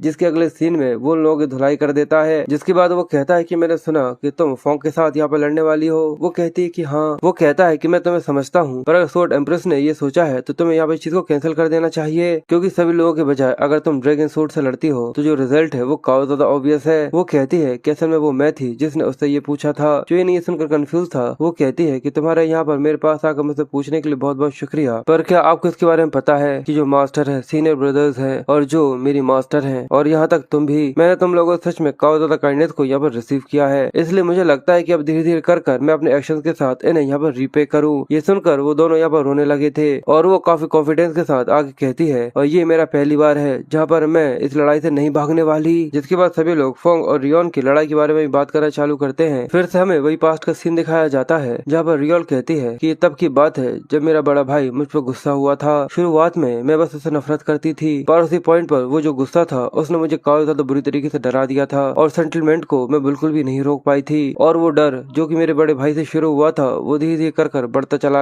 चला गया, जिसकी वजह से आखिर में मैं इस पूरी दुनिया से नफरत करने लगी। फिर मैंने भागना चालू किया और अपनी पूरी जिंदगी के लिए मैं बस भागने के ऊपर डिपेंड करने लगी। और इसी तरीके से मैं इस दुनिया के सबसे ज्यादा काइंड इंसान के पास पहुंची, मेरे मास्टर के पास। पर मैं खुद से ये चीज देख सकती थी कि वो भी काफी ज्यादा एंग्शियस है। और अचानक ये चीज मेरे दिमाग में आई कि शायद वो घाव जो कि मेरे भाई की तरफ से दिए गए थे असल में वो मेरी खुद की वीकनेस के थे, जो कि मैं काफी शुरुआत से ही दिखाती जा रही थी। इसलिए अब मैंने अपना मन बना लिया है कि अभी भी मैं अपनी फैमिली या फिर अपने भाई को बिल्कुल भी पसंद नहीं करती, पर मैं रियोन हूँ जो कि माउंट हाउ की एक मार्शल आर्टिस्ट है। और ये सोचकर वो अपनी माउंट हाउ की टेरिफाइंग एनर्जी को रिलीज करना चालू करती है और साथ ही अब वो पूरी तरह से भागने से इनकार कर देती है। अब उन दोनों के बीच का ये डुअल यहाँ पर चालू हो चुका था। फोंग को देखकर वो कहती है, जैसा कि मुझे लगा था ये सच में काफी ज्यादा फियर्स है। अच्छा, तो इस तरीके से माउंट हाउ का जो ड्रैगन सोर्ड होता है वो होता है। फोंग उसे पीछे की तरफ धकेलता है, जिसके बाद वहाँ पे काफी ज्यादा बड़ा धमाका हुआ था, पर रियोन उससे बचकर जल्दी से उसकी तरफ बढ़ना चालू कर चुकी थी। फिर वो उसके ऊपर अटैक करती है और कई सारे स्लैशेस लगाती है, पर फोंग उन सबसे बचते हुए उसके ऊपर फिर से अटैक करता है। वो कहता है कि ये काफी ज्यादा इंप्रेसिव था, उसका ये प्रेशर काफी ज्यादा टेरिफाइंग था कि जमीन पर कई सारे क्रैक्स आ गए थे। और फोंग भी इस एनर्जी को देखते हुए कहता है कि ये वही फ्लावर पेटल्स है जो कि स्वॉर्ड क्वीन ने तुम्हें सिखाए हैं, जो कि अब काफी ज्यादा भयानक तरीके से यहाँ पे ब्लूम कर रहे हैं। पर और ये कहकर वो उसकी तरफ बढ़ना चालू करता है और बोलता है, फ्लैश ऊपर काफी ज्यादा प्रेडिक्टेबल स्वॉर्ड पाथ, इसको रीड करना काफी ज्यादा आसान है। और ये बोलकर वो उसके अटैक को काफी आसानी से डॉज कर उसके काफी करीब आ गया था। रियोन ये देखकर थोड़ी सी परेशान हो जाती है क्योंकि वो उसके काफी ज्यादा करीब आ चुका था। वो कहता है कि अब तुम यहाँ पर खत्म होने वाली हो, और वो उसके ऊपर अटैक कर उसे पीछे की तरफ धकेलते हुए कहता है कि गूक्लेन की हायर, तुम्हें जरा सा भी हेजिटेट करने की जरूरत नहीं है। मैं पूरी तरह से श्योर हूँ कि अभी भी ऐसी कई सारी चीजें हैं जो कि तुम्हारे पोटेंशियल से काफी ज्यादा बियॉन्ड है, और हर एक चीज के साथ खेलना इस जियांगवॉक फेस्टिवल के अंदर ही दिखता है। और ये कहकर वो उसके ऊपर काफी ज्यादा पावरफुल अपनी तलवार को घुमाते हुए एक अटैक करता है। और चुयन और सभी लोग ये देखकर सरप्राइज से हो रहे थे। वो ये देखकर कहता है कि रियोन, सच में तुम पहले से काफी ज्यादा ताकतवर हो चुकी हो, अब आखिर में तुमने उस चीज को अपने अंदर से निकाल दिया है जिसको तुम काफी समय से होल्ड कर रखे हुए थी। ये देखकर वो मुस्कुराता है और कहता है कि लगता है कि अब इसे भी काफी ज्यादा जरूरी चीजें हैं जो कि मुझे करनी चाहिए, क्योंकि अब यहाँ पर जीतना और हारना बिल्कुल भी मैटर नहीं करता। वो वहाँ से जाने लगा था। बी उससे कहती कि अगर तुम कहाँ जा रहे हो। वो बताता है कुछ जरूरी काम आ गया है, इसलिए मैं थोड़ी देर में यहाँ पर वापस आ जाऊंगा। और जैसे ही उसका मैच यहाँ पर खत्म हो जाए तो उससे कहना कि उसने काफी ज्यादा अच्छा किया। फिर वो जंगल के अंदर भाग रहा था। वो कहता है कि जब सभी लोग यहाँ पर फेस्टिवल के ऊपर ध्यान दे रहे हैं, मुझे लगता है कि उसे जाकर चेक करना चाहिए जब मेरे पास ये मौका है। फिर वो भागते हुए जंगल में एक जगह पर आ गया था और वो कहता है कि ये ब्लैक नाइट पैलेस ब्रांच है ब्लड फ्रेंड्स की, जो कि माउंट हाउ के अंदर ढूंढा गया था। मुझे मार्शल आर्ट अलायंस के इसको ढूंढने से पहले खुद अंदर जाकर इसे चेक करना चाहिए, और अगर मैं जल्दी करता हूँ तो शायद मैं उसके खत्म होने से पहले यहाँ पर वापस आ जाऊंगा। फिर वो अंदर आ जाता है और घूमते हुए कहता है कि आखिर ये किस तरीके की बेकार सी जगह है। क्या माउंट हाउ की जो यहाँ पर लड़ाई हुई थी उसके रिसेंटमेंट यहाँ पर रह चुके हैं, पर माउंट हाउ ने तो कहा था कि उन्होंने बस यहाँ से केवल बॉडी थी इकट्ठी करी थी। वो ब्लैक नाइट पैलेस के कमीने, आखिर वो लोग यहाँ पर शुरुआत में कर ही क्या रहे थे। पर अगले ही पल उसके चेहरे पर काफी टेंशन सी दिख रही थी। वो कहता है कि डैम इट, आखिर ये डिस्गस्टिंग सी एनर्जी क्या है। फिर वो आगे बढ़ते हुए एक पर्दे को हटाता है तो वहाँ पर उसे एक चेम्बर दिख रहा था जहाँ से उसे काफी ज्यादा स्ट्रॉन्ग डिमोनिक एनर्जी महसूस हो रही थी, जैसा कि उसने अपने पास्ट लाइफ के अंदर एक्सपीरियंस किया था। जैसा कि मेरा पास्ट लाइफ का एक्सपीरियंस था, इस जगह पर हमेशा से ही एक सीक्रेट चेम्बर हुआ करता था। जरूर यहाँ पर कोई स्पॉट होगा जहाँ से ये काफी ज्यादा स्ट्रॉन्ग एनर्जी फ्लो हो रही है। वो यूजुअली जो मार्क्स होते हैं उन्हें ऐसी जगह पर छुपा देते हैं जहाँ पर उनको ढूंढना काफी ज्यादा मुश्किल होता है। पर चुयन को वो मार्क पता था, इसलिए जैसे ही वो वहाँ पर टैप करता है, वहाँ पर उसके सामने एक दरवाजा खुल जाता है जिसके अंदर से हवा निकल रही थी और उसके अंदर सीढ़ियाँ दिखती हैं। फिर वो सीढ़ियों के अंदर से धीरे धीरे करके वहाँ पर जाना चालू करता है तो वो ये देखकर शॉक हो गया था। वो कहता है कि ये कमीने बिल्कुल किसी बंदर की तरह बेवकूफ है, पर छोड़ो, ये मेरे लिए काफी ज्यादा अच्छा है। चलो देखते हैं कि आखिर उन्होंने यहाँ पर क्या छुपाया है। और ये कहकर वो धीरे धीरे करके जैसे अंदर जाता है तो अंदर का जो सीन होता है वो सच में काफी ज्यादा अजीब सा था। उसको देखकर वो बहुत ज्यादा शॉक हो गया था और वो कहता है कि वो कमीने कहीं के, ये तो वही मिसिंग माउंटेन हाउ के वॉरियर्स हैं। और वो कमीने तो इतने ज्यादा बड़े बेवकूफ है कि इनकी वजह से यहाँ पर खून का तालाब बन चुका है। क्या यहाँ पर इनने ये सब जानबूझकर किया है या फिर वो यहाँ पर कुछ करने में लगे हुए थे। वो वहाँ पर एक चट्टान के ऊपर बने हुए पौधे को देख रहा था जिसकी तरफ वो बढ़ता है और उसको देखकर कहता है कि मुझसे ये मत कहना कि ये एक फ्लावर है, पर आखिर ये क्या चीज है। जैसे वो उसे महसूस करता है कि उसे एक अजीब तरीके की एनर्जी महसूस होती है। जिसके बाद वो खून के तालाब से एक आदमी को उठाकर देखता है तो उसकी लाश को देखकर कहता है कि ये तो माउंट हाउ का कोई वॉरियर नहीं है। ऐसा लगता है कि और इसे मरे हुए ज्यादा लंबा समय भी नहीं हुआ है। और जो इसके कपड़े हैं, ऐसा लगता है कि ये मार्शल आर्ट अलायंस का आदमी है। इसका मतलब मार्शल आर्ट अलायंस ने बिल्कुल भी डिले नहीं किया है, वो पहले यहाँ पर आ चुके हैं। और पीछे से एक हमला होता है जिसको चुयन सही समय पर समझकर जल्दी से उस अटैक को यहाँ पर डॉज कर लेता है। ये देखकर वो हमलावर उससे कहता है कि बच्चे, तुम्हारे रिफ्लेक्सेस तो काफी ज्यादा अच्छे हैं। चुयन कंफ्यूज पीछे की तरफ देखता है तो एक आदमी काले कपड़ों में मुंह छुपाकर वहाँ खड़ा हुआ था। वो कहता है कि मुझे समझ में आया कि आखिर ब्लड फील्ड अभी तक यहाँ पर टेक डाउन क्यों नहीं हुआ। चुयन उसको देखकर समझ गया था कि वो ब्लैक नाइट पैलेस से है। वो कहता है कि बच्चे, तुम एक बच्चे के लिए कुछ जरूरत से ज्यादा ही रूड हो। पर वो उसके कपड़ों को देखकर समझ गया था कि ये चुयन है। चुयन भी कंफ्यूज था कि आखिर ब्लैक नाइट पैलेस के लोग उसे कैसे जानते हैं। वो आदमी बताता है कि तुम्हारा नाम भी मेरे लिस्ट में है, पर तुम खुद यहाँ पर चलकर आ गए। सच में तुमने तुम्हें लिए काम काफी ज्यादा आसान कर दिया। चुयन सोचता है कि शब्द सच में कुछ जरूरत से ज्यादा ही तेज फैलते हैं। और वो आदमी कहता है, चुयन, चलो हम लोग यहाँ पर एक डील करते हैं। पैलेस तुम्हें जिंदा चाहता है तो क्यों ना तुम शांति से मेरे साथ चलो।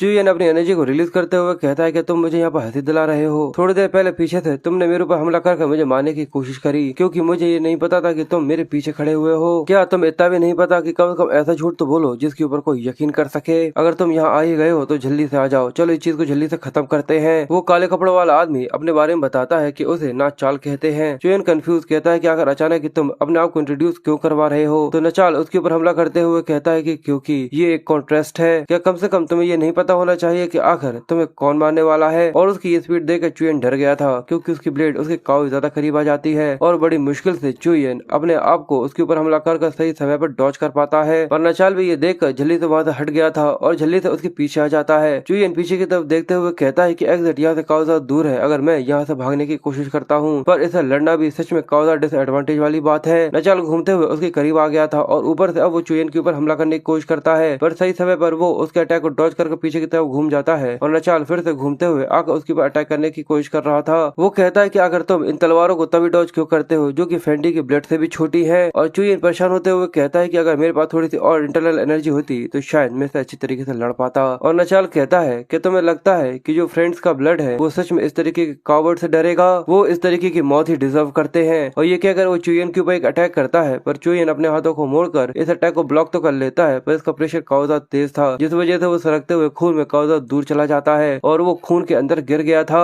पर जब उसकी आंखें खुलती है उसे आवाज आती है कि जैसे मैं यहाँ पर उठा हूँ और देखो तुम पहले से यहाँ पर दिक्कत खड़ी कर बैठे हुए हो। चुयन ये आवाज सुनकर कंफ्यूज था। वो कहता है कि शिन। तो उसे आवाज आती है कि बिल्कुल वही चीज को काफी अच्छी तरीके से स्वर्ग में जाकर समझेंगे कि मैं मौत के बाद भी यहाँ पर काम कर रहा हूँ, तो चलो खड़े हो और फिर से कोशिश करो। नचाल खून के तालाब को देखते हुए आसपास देख रहा था कि आखिर चुयन कहाँ चला गया। वो कहता है कि जल्दी से बाहर आ जाओ, जल्दी से इसे खत्म करते हैं, फिर मुझे यहाँ से जाना भी है। अगर तुम बस मेरे इस तरीके से अटैक्स को डॉज करते रहोगे तो तुम मॉन्स्टर्स के लेवल पर पहुंच जाओगे और असैसिनेशन इसी तरीके से खिंचता चला गया तो मैं सच में काफी ज्यादा थक जाऊंगा। खून के अंदर से बुलबुले उठने चालू होते हैं और नचाल समझ जाता है कि वो वहाँ पर है। तो चलो इस आखिरी स्ट्राइक के साथ तुम्हें यहाँ पर खत्म करते हैं। फिर वहाँ पर खून का एक काफी ज्यादा तेज फ्लैशर निकलता है जिस वजह से खून पूरे में फैल गया था। नचाल ये देखकर थोड़ा सा अलर्ट हो जाता है और वो ये देखकर सच में काफी ज्यादा कंफ्यूज था क्योंकि अब चुयन को शिन ने यहाँ पर पोजेस कर लिया था। वो कहता है कि आखिर थोड़ी देर पहले तुम क्या कह रहे थे कि मुझे ये पता होना चाहिए कि आखिर कौन मुझे यहाँ पर मारने वाला है। और वो बिल्कुल किसी मार्शल आर्ट सोर्ट्समैन की तरह तलवार को पकड़े हुए वहाँ पर खड़ा हुआ था जैसे कि वो कोई सोर्ट सुप्रीम मास्टर हो। नचाल ये देखकर कहता है क्या कमीने तुम एक सोर्ट्समैन भी हो, आगे किस तरीके का इंटेंट क्रैप है। उन्हें तो क्लियरली ये कहा था कि चुयन केवल मार्शल आर्ट को इस्तेमाल करता है ना कि तलवार को, तो आखिर तुम वो भयानक से स्ट्राइक को किस तरीके से लैंड कर सकते हो। चुयन कहता है कि मुझे शिन कहते हैं और वो अपने अटैक के साथ उसके ऊपर का जो मास्क था उसे यहाँ पर काट देता है और वो यहाँ पर उस आदमी को कहता है कि तुम मेरे सामने एक छोटे से बच्चे हो। ये सुनने के बाद नचाल काफी ज्यादा शौक और काफी ज्यादा गुस्से में उसके ऊपर हमला करना चालू करता है। उन दोनों की तलवारें एक दूसरे के साथ काफी ज्यादा तेजी से टकराने चालू हो चुकी थी पर चुयन काफी आसानी से सभी अटैक्स को डिफ्लेक्ट करता चला जा रहा था। और वो आदमी गुस्से में चिल्लाकर कहता है कि कमीने मैं यहाँ पर तेरे टुकड़े टुकड़े कर दूंगा। पर चुयन के चेहरे पर जरा सी भी कोई टेंशन सी दिख नहीं रही थी जिसके बाद वो चुयन के ऊपर एक काफी तेज गोल गोल घूमकर हमला करता है जिस वजह से उसने यहाँ पर घूमते हुए अपनी एनर्जी के साथ एक व्हील बना लिया था।